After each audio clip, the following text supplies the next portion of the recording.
Welcome to my channel. In this video I thought I'd speak about 6 classics I will read in 2024. But first of all, why am I doing this to myself? For those of you that watch my videos regularly, you know that I rate my classics lower than my usual reads. That would suggest that I shouldn't be reading that many classics, but still there's something to be said about having read classics and having been through them, experienced what they're about, and sometimes I'm surprised of how much I like some classics, so that might also happen this year. So the thought is that I struggle to decide which books I'm going to read sometimes, so having at least one TBR for the year might help me just speed up the process a little bit, I guess. We'll start off with the most absurd choice, and that is Ulysses by James Joyce. So I recently went to Dublin and that sort of re-sparked my interest for this book. This is one of the first books that I ever bought. Yes, you heard correctly. I did not know what this book was about, I just knew that it was famous, thus I bought it. So it's been standing here, and at this point it's sort of been a standing joke that why don't you just pick up Ulysses now? When I'm wondering about what my next read should be. Recently I've been thinking that I want to get through it, and it doesn't really matter if I understand it or not, and it doesn't really matter if I'm 100% focused all the time.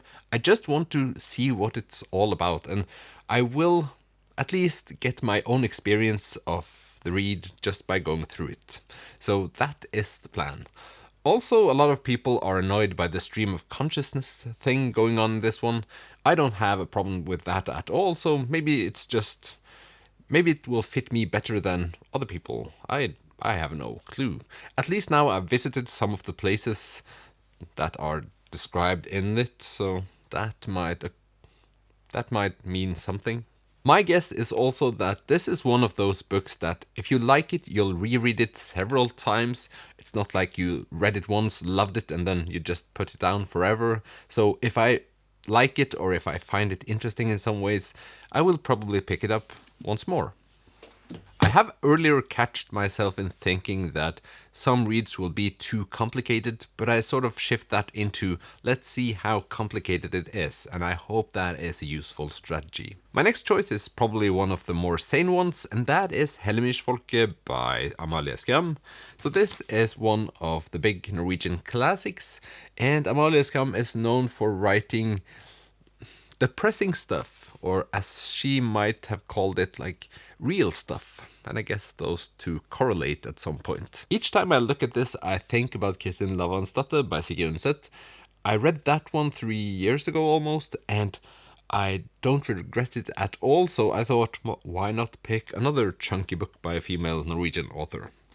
But I have read stuff from Amalie Skram before, and I have enjoyed it, so that's the reason why we're here. I think I could translate the title into something like The People of Hellemyr, and the only thing I really know about this one is that Bjørnstjerne Bjørnson, another famous Norwegian author, wrote to Amalie Skram and asked her why couldn't you just have made it a happy ending, and well, that makes me want to read it even more, I guess.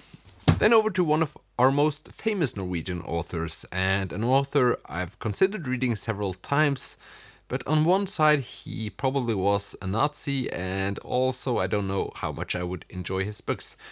At least this one is short, and it's Hunger by Knut Hamsun.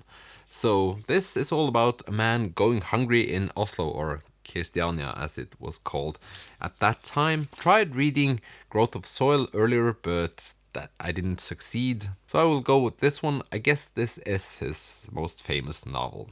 Also a Nobel Prize for Literature winner, so I like ticking boxes. This will be one of those. Then over to a classic that I truly think I will like, and it's The Trial by Franz Kafka. The Trial is a terrifying tale of Joseph, a respectable bank officer who is suddenly and inexplicably arrested and must defend himself against a charge about which he can get no information.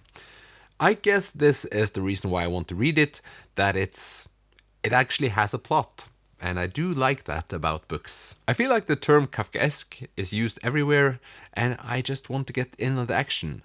I also want to read Murakami's Kafka on the Shore, and I feel like I have to read at least one piece of literature by Kafka before I do so, in the hopes that it will enhance my experience. There's also something to be said about Kafka and his life, like him wanting to destroy all the things that he made. It just makes it even more interesting. But I do think I will actually like that one. By the way, why is it called The Trial in English? It's called The Process, it seems like in every other language, in Norwegian, in German. So why is it called The Trial and not The Process? Can anyone answer me? If you have answers. You can answer me either way. The next one is maybe a bit more cozy, and it's Out of Africa by Karen Blixen.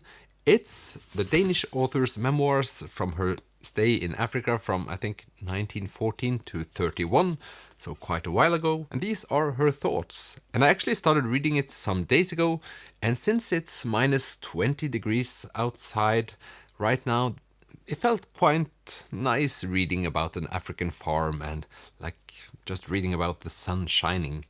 Has been a while. So I stopped because I didn't quite feel it. It was a bit slow, but I think this might be a thing I like.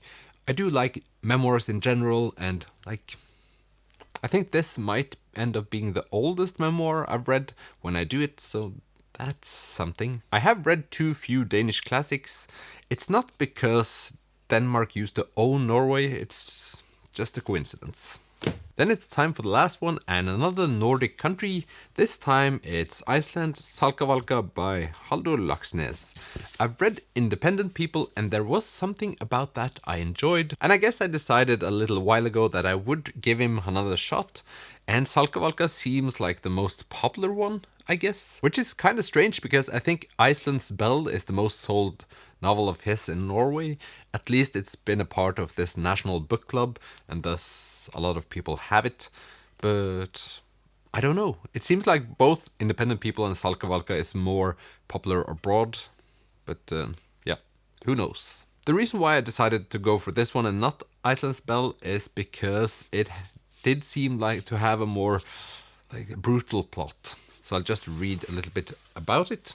The story of a prostitute and her child, victim of her passions, her selfishness, and her ill fame, and their attempt to find a place for themselves in a new community which is unfriendly, critical, and unforgiving. So Halldór Laxness is famous for being quite the political figure and has had a lot of controversy. So I think I will try to read a little bit about the book before I start, just because I find the political aspect to in general be interesting, and I've seen a lot of interviews with Halldór Laxness just because he's quite the character, so I do think that will be fun. I realized when holding this one now that I guess all of these books are from a bit of a narrow region here in Europe, so maybe this is a European classic TBR. We'll see what I'm naming this video. But these are the classics that I want to be reading in 2024. I was considering reading both Dickens and also giving Hemingway another try, but not this time. If you feel like I should be reading more Dickens than Hemingway, you can comment below, and especially with Hemingway, I've read Farewell to Arms and The Old Man and the Sea. I was considering reading For Whom the Bell Tolls. Is it more fast-paced than the other ones, or is it really slow as well? You can give me a clue. But thank you for watching this video, and I'll see you in the next one. Bye!